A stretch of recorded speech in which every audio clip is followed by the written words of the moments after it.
இரவு பகல் வருது. அந்த இரவு பகலுக்காக இந்த பூமியே சுழற்றிட்டே இருக்கிறது இயற்கை.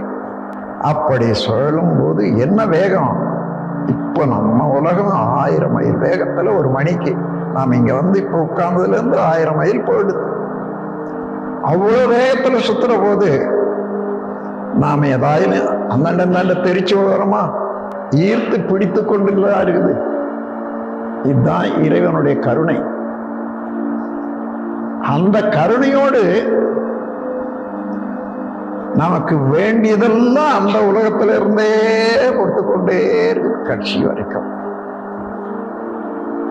அன்பும் கருணை, பிடித்து கொண்டிருப்பது அன்பு, பராமரிப்பு கருணை. இந்த அன்பும் கருணையும் இயற்கையில இறைவனுடைய ஆற்றல்ல ஒழுங்காக நடைபெற்று வரும். அதை உணர்ந்த அளவுக்கு நாம் பின்பற்றி வாழ்ந்தோமானா துன்பமே இல்லை. வாழ்க வளமுடன்.